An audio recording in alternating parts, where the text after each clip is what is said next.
There are only two ways to do things in life, voluntarily or because you're forced to.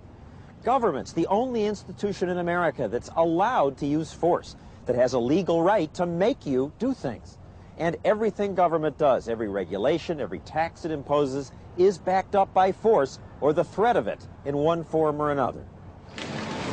Sometimes the force comes in the form of a bulldozer. That's what's threatening this neighborhood in New Rochelle, New York. It's what you might call a mixed neighborhood. There are 2 thriving churches, 34 homes, 28 businesses. It's very diverse. People of different races live here in harmony. Residents told us they like their neighborhood the way it is. We just like one big family there. So what's the problem? Well, the problem is that city officials like the mayor don't like it. No urban planner would ever design a neighborhood like that, with a house next to an industrial site, next to a bus depot. That's not a neighborhood, in my opinion. The city's solution? Flatten the area and replace it with an IKEA furniture store. IKEA has to go away! Lots of people around here are not happy about that. They want to put us out of our homes and business and destroy 2 churches so they can come in and sell furniture? Well, yes. These people may have deeds for their homes and businesses, but government can still just kick them off their property by using a law called eminent domain, which means superior ownership. Officials can take over your property if they decide it serves what they consider to be the greater good. The government first used eminent domain to get land for new highways, bridges, parks. This woman was literally dragged from her home to make room for a park in Virginia. Thank you. Please be seated. These days, however, government officials use eminent domain for all kinds of things to help private companies expand. Not just IKEA, but Kmart, Home Depot, baseball teams, shopping malls. When this shopping mall in Texas wanted to expand into that neighborhood, the town just ordered everyone out and had the entire neighborhood bulldozed. That's the plan for New Rochelle. We have freedom, but where is the freedom? What freedom do we have when we have businesses that'll just come in and say, oh, you have to move? There is no freedom. I have to move my city forward and renew areas that have fallen into disrepair and into blighted conditions. And I think the only way to do that in a city of this size is to be able to reorganize things a little bit. What about freedom? The people there say they don't want to be reorganized. I think there's a need to understand how government can improve its community. Now, I have to say, I like IKEA stores. These are great things to have around. But should families be forced out to make room for them? Is it right to tear people from their homes? Is that right? Dominic Gadaletto's family has lived here since he was 2.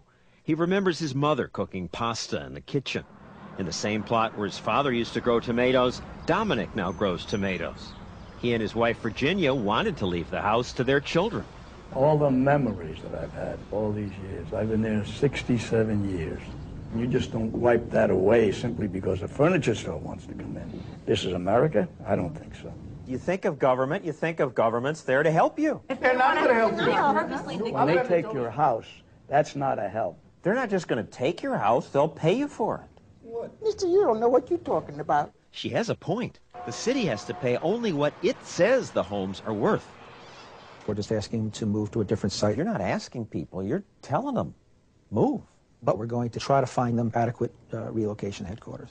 I've never felt so powerless in my whole life. What's wrong with my American dream? Why is IKEA's American dream better than my American dream? Because the politicians need to plan for everyone. They've decided a furniture store is what this town needs. It's a furniture store today, and tomorrow what will it be? Right. Will it be your home? Whose house, whose business will be next? Politicians assume they know best, so they have the right to use force to fix things. Lie down! Hands behind your back! It's threatening enough when government uses force in America.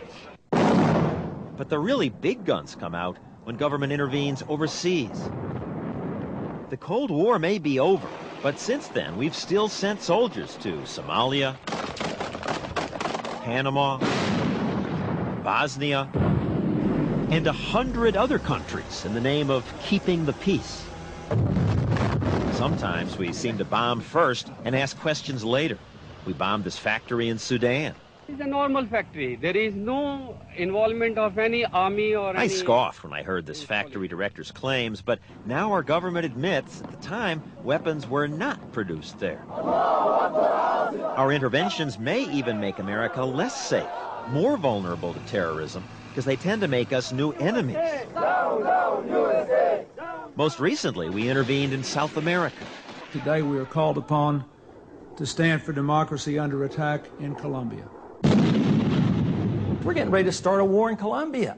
We just voted umpteen billions of dollars to go down there and get involved in a civil war that's been going on for 30 years. Who do you think lobbied for it? The people who build the helicopters and the people who own oil wells. They're the ones who lobbied and they won the vote easily. The president asked for so much money and it came to the House and we increased it. Representative Ron Paul is a lonely voice in Congress. When bills pass 400 to 1, Paul's typically the one. He says he'll vote against funding of any government action beyond 3 basic functions: protecting our borders, keeping the peace at home, and running the courts. He says bills that go beyond that violate the Constitution. You're often called Dr. No. I'm saying no to those bills, but I'm saying yes to liberty. Now, other politicians have talked about reducing the role of government. Wherever waste is found, I will eliminate it. It is time to quit putting good money into bad programs. Our government is too big and it spends too much. But the cuts almost never happen. Under every administration since Roosevelt, government's only grown, and you pay for it. When America began, government cost every citizen $20. Just $20 in today's money. Taxes rose during wars, but for most of the life of America, spending never exceeded a few $100s per person. Government did get much bigger during World War II. You paid $5,000 per person then. That was supposed to be temporary, but it wasn't. Government grew again, and now it charges each of us on average not $20 per year, but $10,000 per year. After all, the politicians say they need the money because government's so busy. It has to do so much. We need these things. What should government do? Government should do what it's appointed to do, namely to protect our rights. When criminals attack us and when foreign aggressors attack us, then the government rises and does its job of protecting our rights. And government would do a very nice thing to us if it just kept to that job.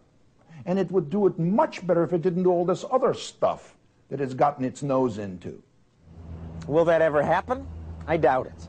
As Thomas Jefferson warned, the natural progress of things is for government to gain and liberty to yield.